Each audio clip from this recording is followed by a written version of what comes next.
जय श्री कृष्ण।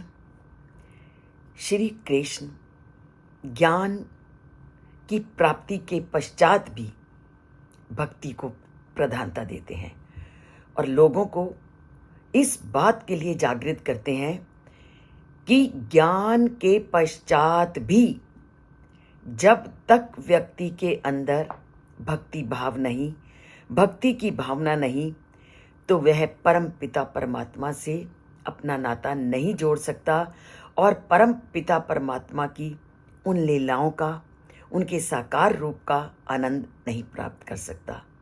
और इसे हमने पीछे की अनेक कथाओं के माध्यम से भी जाना, ऋषि कन्या की कथा के माध्यम से भी जाना कि वो ज्ञान की सर्वोच्च स्थिति में थी, तब भी वो परमात्मा की उपासना में लगी हुई थी, क्योंकि वह परमात्मा के साकार रूप का दर्शन करना चाहती थी। इसीलिए परम पिता परमात्मा कहते हैं कि तुम्हें ज्ञान हो गया, बुद्धि की प्राप्ति हो गई, पर इतना सब कुछ होने पर भी आप अपने सभी कर्म मुझ में समर्पित करो। तो उसी का वर्णन वो आज के श्लोक में करते हुए कहते हैं, चेत सा सर्व कर्माणि मयि सन्न्यस्य मत्परा बुद्धि योगम उपाश्रित्य मच्चितः सततम भव।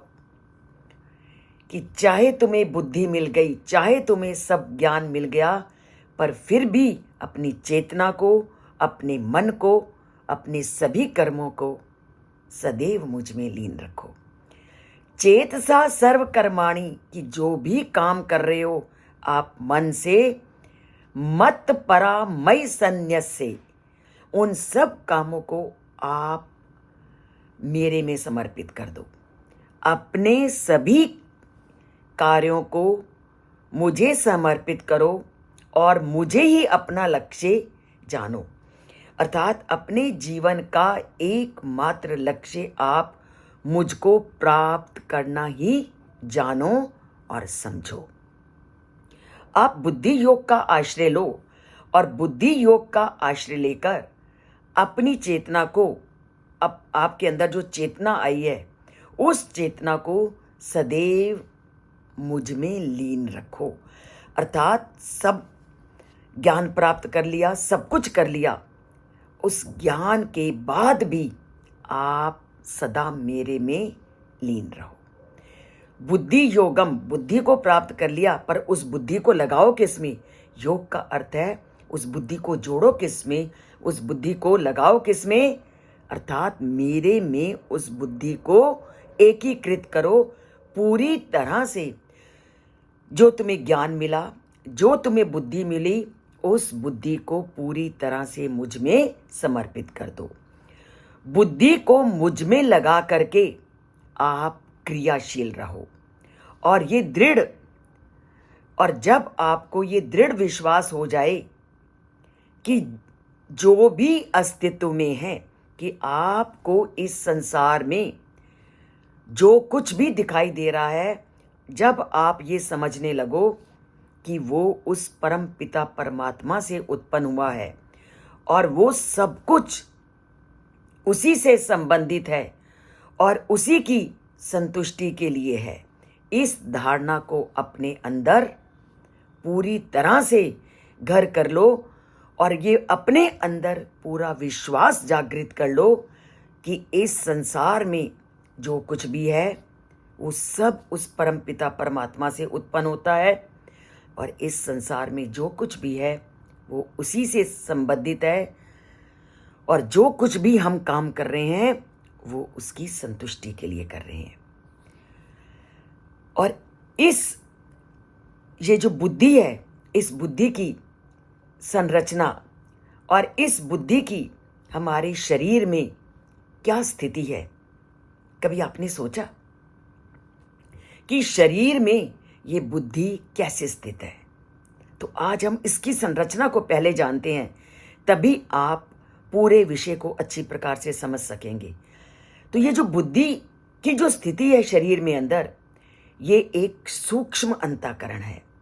ये जो हमारी बुद्धि है, ये शरीर में एक सूक्ष्म अंतःकरण है, जिसे हम अगर आम बोलचाल की भाषा में कहें तो ये हृदय है, और ये या ईश्वरीय हृदय भी कहा जा सकता है, क्योंकि बुद्धि को जब हमने परमात्मा में लगा दिया तो वो ईश्वरीय हृदय है।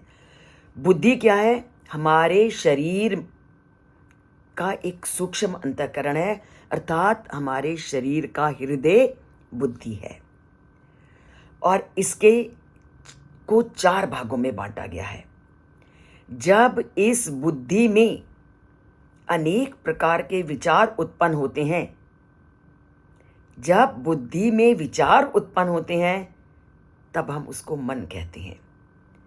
और जब मन विश्लेषण करने लगता है, निर्णय लेने लगता है, तब हम इसे बुद्धि कहते हैं।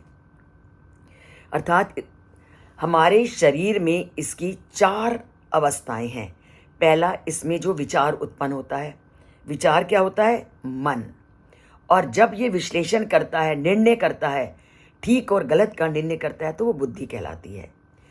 और जब यह किसी विषय या किसी में आसक्त होने लगता है, उसमें लगाव उत्पन्न करने लगता है, तब इसको चित्त कहते हैं।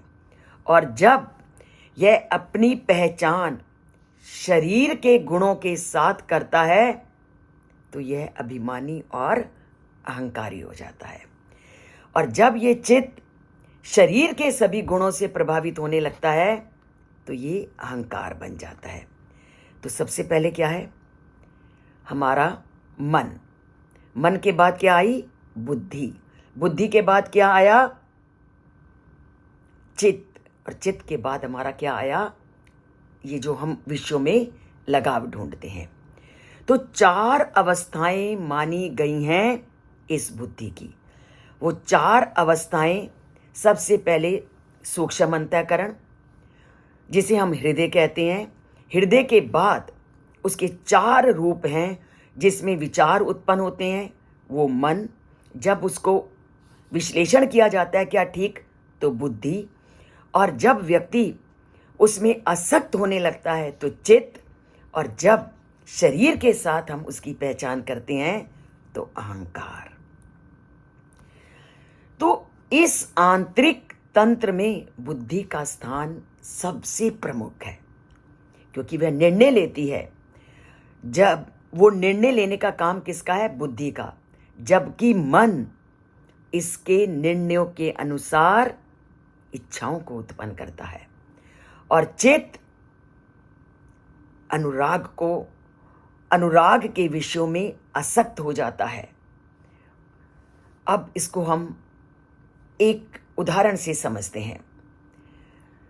यदि बुद्धि निर्णय करती है कि मुझे संसार में जो सुरक्षा है वो बहुत महत्वपूर्ण है, तब जो हमारा मन क्या करता है?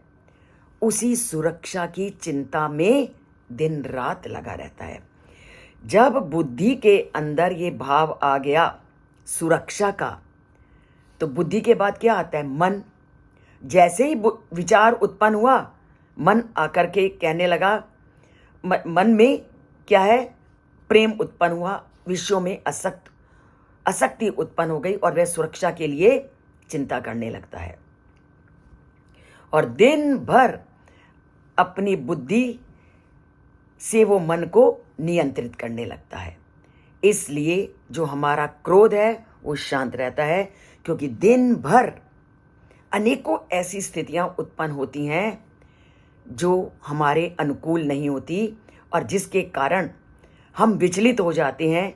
तो ये सब अगर कोई नियंत्रित करता है, तो हमारा मन और हमारी बुद्धि।